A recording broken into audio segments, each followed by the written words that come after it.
জানিয়ে দিব এই মুহূর্তে পাওয়া আপডেট আন্তর্জাতিক সংবাদ। শুরুতেই সংবাদ শিরোনাম। ইরানকে হরমুজ খুলে দেওয়ার আহ্বান জার্মান পররাষ্ট্রমন্ত্রীর। এরপরে জানাবো হরমুজ ছাড়াই ইউরোপ থেকে মধ্যপ্রাচ্য চমক লাগিয়ে চালু হলো সৌদি ল্যান্ড ব্রিজ রোড। তাহলে কি হরমুজ প্রণালী এড়ানো সম্ভব হবে? এবং সবশেষে ইরান উপকূলে পণ্যবাহী জাহাজে হামলা। শুনছিলেন সংবাদ শিরোনাম, এবারে বিস্তারিত।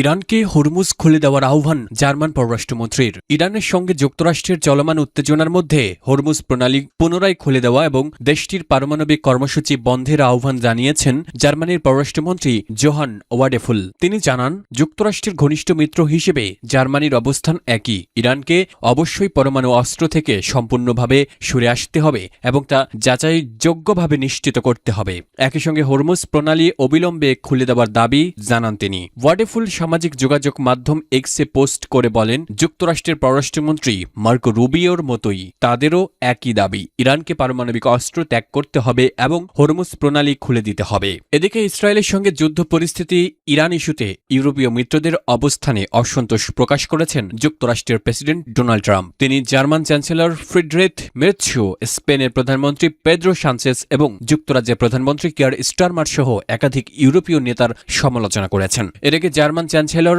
ফ্রিডরিখ মের্জ ইরান যুদ্ধ নিয়ে মন্তব্য করে বলেন, ওয়াশিংটনের কৌশলগত দিক নির্দেশনার অভাব রয়েছে। জার্মান চ্যান্সেলর বলেছেন, ইরানের সঙ্গে চলমান সংঘাতে যুক্তরাষ্ট্রের কোনো স্পষ্ট এক্সিট স্ট্র্যাটেজি দেখতে পাচ্ছেন না তিনি। সোমবার উত্তর রাইন ওয়েস্টফালিয়া অঙ্গরাজ্যে শিক্ষার্থীদের সাথে আলাপকালে তিনি মন্তব্য করেন। এক প্রতিবেদনে কাতার ভিত্তিক সংবাদ মাধ্যম আল জাজিরা এ তথ্য জানায়। শিক্ষার্থীদের উদ্দেশ্যে দেওয়া বক্তব্যে তিনি বলেন, পুরো একটি মার্কিন জাতিকে ইরানি নেতৃত্বের মাধ্যমে অপমানিত করা হচ্ছে।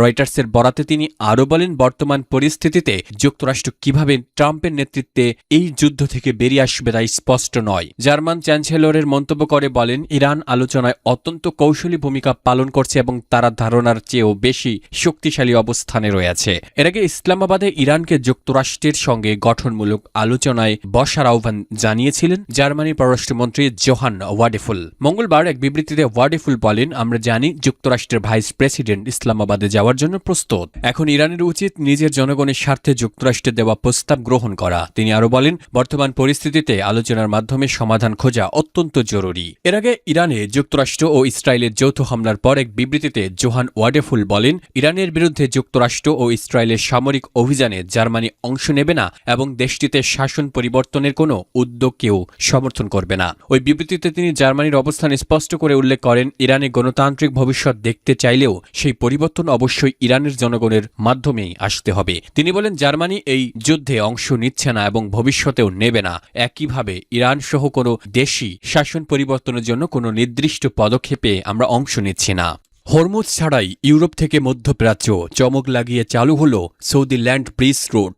বিশ্বের বৃহত্তম কন্টেইনার শিপিং কোম্পানি হিসেবে পরিচিত এমএসসি ইউরোপ থেকে মধ্যপ্রাচ্য পর্যন্ত একটি নতুন নৌ ও স্থল পথের সমন্বয় বা ল্যান্ড ব্রিজ রুট চালু করেছে। এই নতুন রুটটির মাধ্যমে সমুদ্র যাত্রার ক্ষেত্রে অত্যন্ত গুরুত্বপূর্ণ ও সংবেদনশীল হরমুজ প্রণালীকে এড়ানো সম্ভব হবে। সৌদি আরবের ভেতর দিয়ে সমুদ্র ও স্থলপথের একটি সমন্বিত ব্যবস্থা ব্যবহার করে এই পরিবহন সেবা পরিচালনা করা হবে। ইউরোপ থেকে পণ্যবাহী জাহাজগুলো লোহিত সাগরের উপকূলে অবস্থিত সৌদি আরবের জেদ্দা ইসলামিক পোর্ট এবং রাবিঘের কিং আবদুল্লাহ পোর্টে নোঙ্গর করবে। সেখান থেকে পণ্যগুলো ট্রাঙ্কের মাধ্যমে সড়ক পথে সরাসরি দাম্মামে নিয়ে যাওয়া হবে। দাম্মাম থেকে ছোট ফিডার জাহাজের মাধ্যমে আরব উপসাগরীয় অন্যান্য দেশগুলোতে পণ্যগুলো সরবরাহ করা হবে। সৌদি প্রেস এজেন্সির তথ্য মতে এই সার্ভিসটি জেদ্দা ইসলামিক পোর্টকে ইউরোপের গুরুত্বপূর্ণ বন্দরগুলোর সাথে যুক্ত করবে। এর মধ্যে উল্লেখযোগ্য বন্দর হল গদানস্কো পোল্যান্ড, ব্রেমারহেভেন জার্মানির, অ্যান্টওয়ার্প বেলজিয়ামের, ভ্যালেন্সিয়া ও বার্সেলোনা স্পেনের এবং জিয়াওয়া টাউরো ইতালির। এই রুটে সর্বোচ্চ 16,000 স্ট্যান্ডার্ড কন্টেইনার পরিবহনের সক্ষমতা রয়েছে।